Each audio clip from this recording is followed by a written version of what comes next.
Shapfere Dinsang. Hey guys, welcome back to Shapfere Dinsang. I am your host with the most, Kamala Munumbulelo, and thank you so much for tuning into today's episode. And today we're going to be talking about something that is, has been trending, because I guess that is the whole point of this channel, is to kind of keep you updated on what is happening in the streets. And this is a matter that actually started resurfacing yesterday on Twitter. Now, yesterday I just mean by Friday, because today is Saturday, right? So yeah, hence the gown, because it is a rainy day in Joburg. And so I just felt the need to just snuggle up and keep you guys posted on what's happening. So if you guys have missed the conversation that has been, the talk of the town in South Africa, wow, let me actually keep you posted. So yesterday, there was a clip that someone had shared on the timeline. When I say timeline, I just mean Twitter.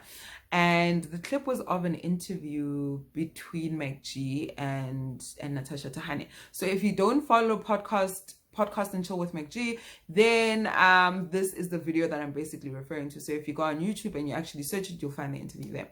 Now, this interview, obviously like any other celebrity interview, they talk about your life, they talk about your career in the game.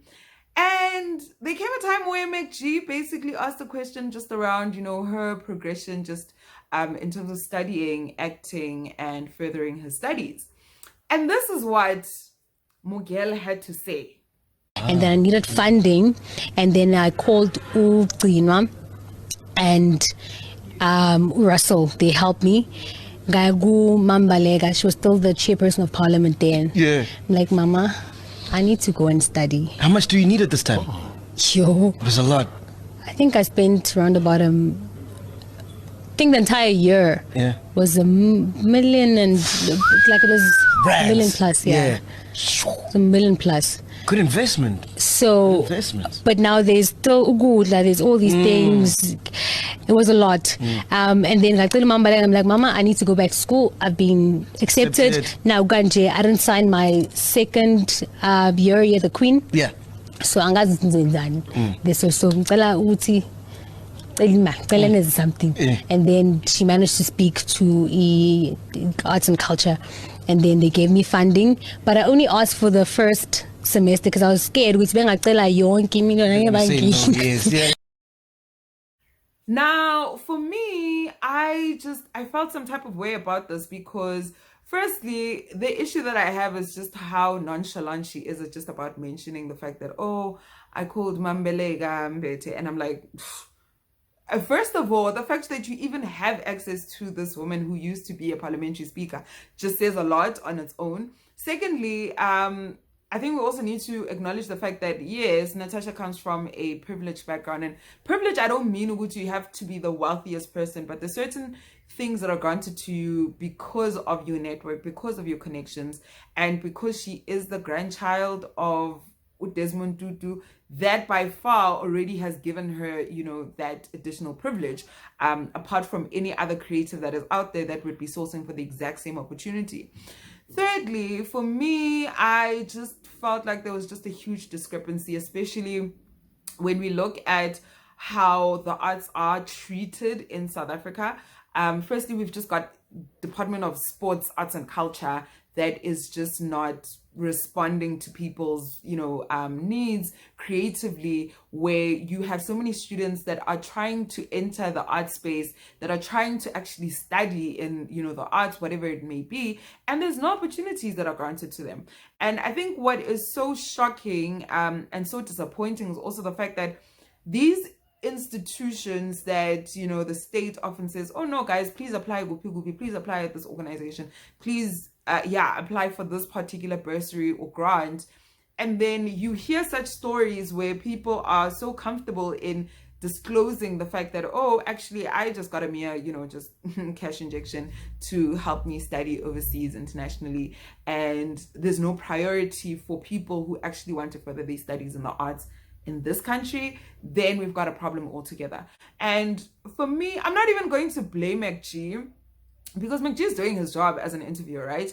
And so, as I said, like, I've always maintained the stance that if you are a public figure, You need to know your story, because these interviews, people tend to get very, very comfortable. And I think that's the magic with McG, is that he's able to push those answers from you without you realizing, unless you've been, media trained before. And I'm not saying Uguti people must do it in order to hide certain skeletons away from them, but I can only imagine how many more skeletons most of these public figures and celebrities basically have, that are waiting to be disclosed, right? Another reality also is just the fact that, like, there's no repercussions in this country when it comes to basically that, letting people account for those mistakes. And the fact that people's moral compass is so short, I don't want to say short-lived, but it's diminishing. It's very, very disappointing, especially when it comes from young people like ourselves who cannot actually distinguish between what is right and what is wrong. But at the same time, I also can't blame them, because their surroundings, their circumstances also enable them to not see what is wrong with that. And it's always been the case. And it's just so infuriating, because you see creatives dying without getting their royalties, without getting compensated, or at least leaving some form of heir to their children, their grandchildren, once they've passed, even after doing so much work in the space, and contributing, to the economy. And it's, I'm very, very disappointed.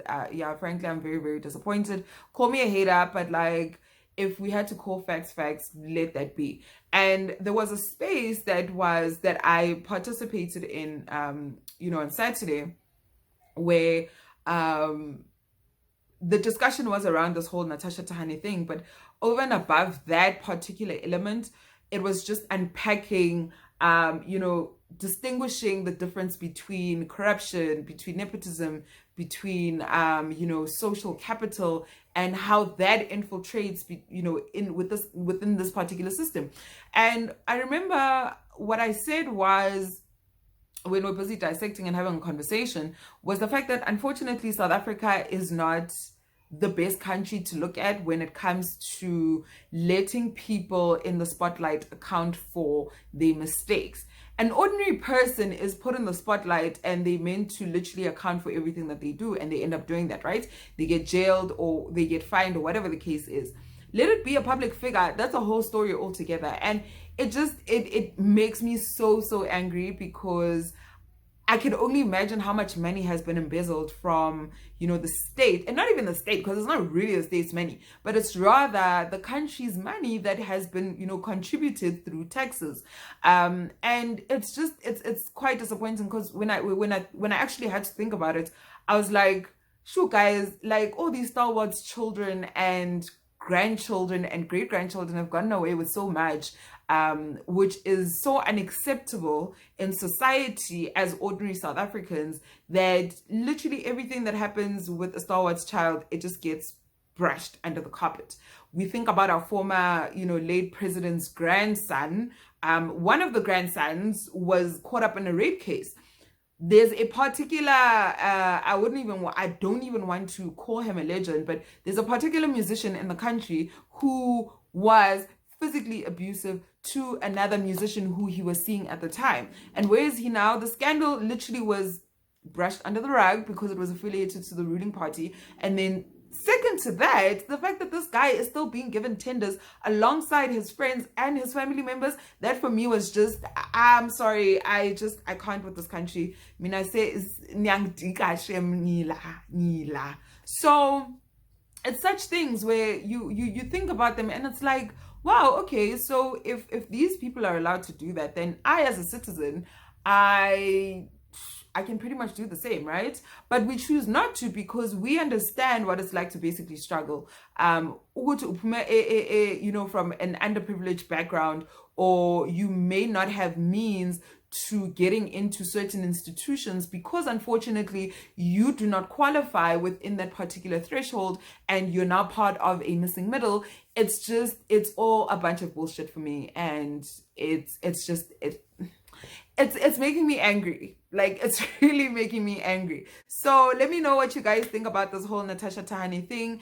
And also, sorry, just as a side note before I wrap up, But for me, I've always felt like the role that Natasha plays on Blood and Water is very, very much similar to what we're seeing here at play. There's almost like a juxtaposition in terms of certain similarities. And yes, there is that slight difference, but when you think about it, there's so much power play, there's so much privilege that comes with being in that role, and it's mind-blowing. It's really, really mind-blowing. But yeah, so let me know what you guys think of this, the whole Natasha Thahane thing.